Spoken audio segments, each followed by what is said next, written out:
Bon, que dire de ce match? Déjà, premier match nul de l'Euro. C'est mérité. Honnêtement, c'est mérité pour les Slovènes. Et encore, ils auraient peut-être pu aller chercher la victoire. Le Danemark qui menait, mais le Danemark qui... Globalement, le match était un peu chiant, on va pas se mentir. Deux équipes très défensives. Deux équipes qui ferment le jeu, deux équipes qui... Hein, c'est pas un calvaire, c'était plaisant, mais... Un 6 sur 10 quoi. Et encore, je suis gentil. Je suis très généreux. Euh, Honnêtement, c'est compliqué parce que les deux équipes étaient vraiment très défensives.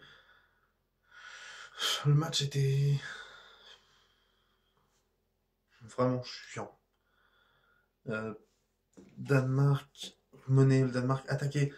Mais le Danemark attaquait pas bien. Il n'attaquait pas tant que ça au final. Dominer le ballon et sans vraiment. Bon, sans vraiment faire des choses bien. Les Slovènes avaient du cœur. Les Slovènes ont montré du cœur. Ont tout tenté pour revenir. Ils attaquaient, ils manquaient de réussite. À l'image du poteau sur la frappe de Lozano. Mais alors, l'égalisation. Oh là là là là, quel but. Dommage qu'elle soit contrée. Malheureusement, si elle n'est pas contrée, je m'en égalé sûrement dessus. Mais si elle n'est pas contrée et que ce but rentre comme il le rentre, c'est le plus beau but de l'Euro. Après, là, avec le contre, c'est pas pareil. Mais il nous a fait une frappe à la Pavard. C'est. J'ai regardé le match avec Spiro. Juste avant la frappe, il dit non, on frappe pas. Après, il a dit je m'excuse. Pour preuve, parce que le but est magnifique. Et c'est cool. Franchement, ça fait plaisir.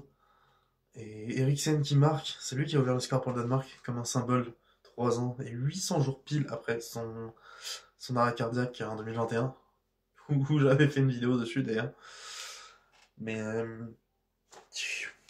c'est un logique et mérité.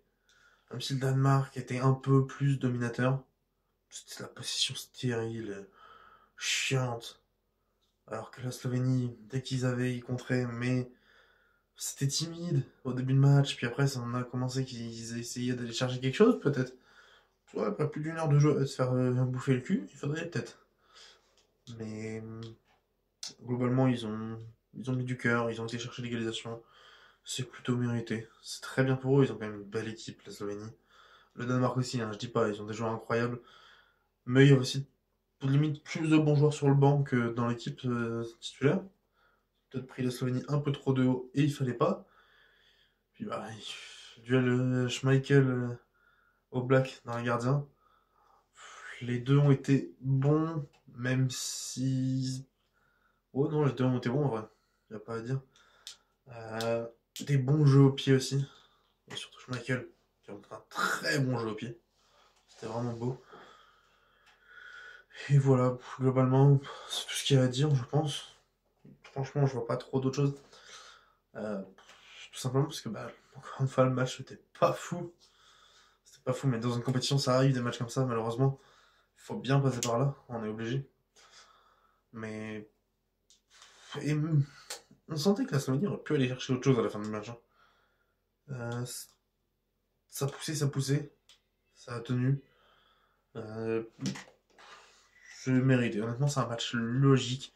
Un match nul logique, mérité. Et une belle égalité, une égalité justifiée. Voilà les amis, nous on se retrouve ce soir. N'hésitez pas à me dire ce que vous avez pensé de ce match, si pour vous aussi c'était une purge. Un purge c'est peut-être un mot fort. Et dites-moi si vous êtes ennuyé vous aussi. Moi, c'était un peu mon cas. Et on se retrouve ce soir pour le débrief de Serbie-Angleterre. N'hésitez pas à liker et à vous abonner si c'est pas fait. À ce soir les amis.